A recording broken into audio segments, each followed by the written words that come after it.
Get out there and make a happy sound. The Electric Blues of Eli Cook. By Charlie Maybee.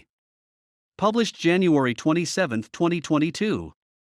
In an era when social media reigns supreme, it's refreshing to hear about musicians who grew up detached from technology like Eli Cook. Born and raised in the Virginia Appalachia, Cook didn't have access to television nor the internet until much later in life, but he had a guitar, a radio, and the rockin' spirit of the blues. During a recent phone interview with Cook, he recalled that growing up in a rural community had a notable effect on the shape of his music because it was just ahead of the advent of the internet becoming widespread and easily accessible to everyone. That was happening more at the tail end of my time in high school, so those early adolescent years were unencumbered by the sensory overload of the modern technical age. Watching his brother play guitar at an early age, he decided that he would also try it out, piecing together knowledge by playing along to old-school blues musicians and classic rockers, as well as the church. I grew up in a rural community where the places to play live, because I was too young to jump into doing bar gigs live, were church performances. The sort of music I was playing was heavily blues-influenced gospel music.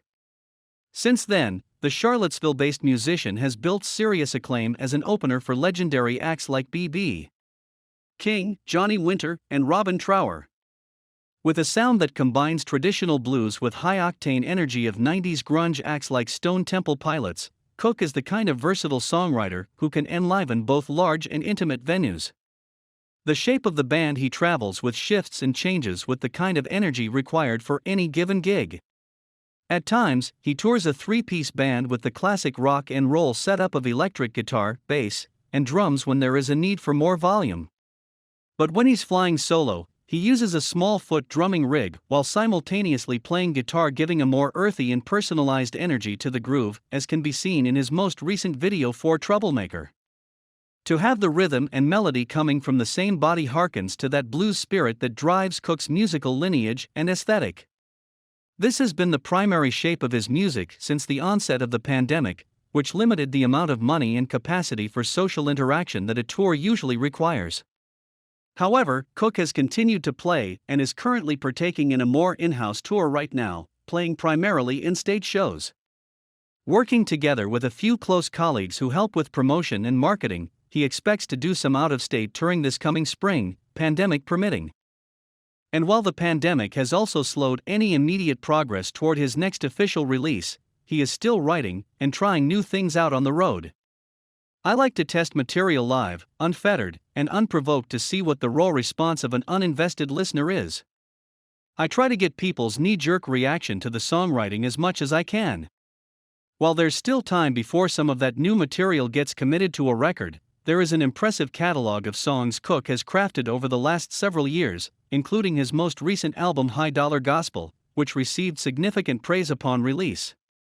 Along with Troublemaker, the other lead single All Night Thing, properly pronounced Tang, brings all the southern twang one could ask for with a nice moderate tempo that is perfect for a night of dancing. For fans of rockabilly acts like Molly Hatchet, its mix of rock, blues, and country music aesthetics is wonderfully balanced and has a certain electricity that's highly invigorating. With the official music video, All Night Thing has the presentation of a live performance, starting with a personal introduction by Cook before diving into the music full force.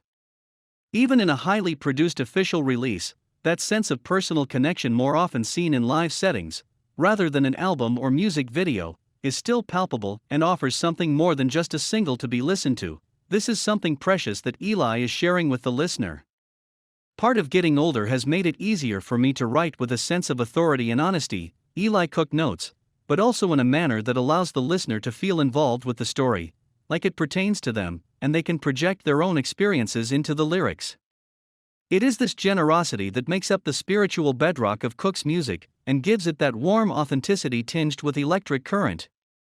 More than anything, I know it's important to live and interact with honesty and try to find the joy in everything you possibly can because it's way too easy to do the opposite, Eli contemplated as the interview began to conclude.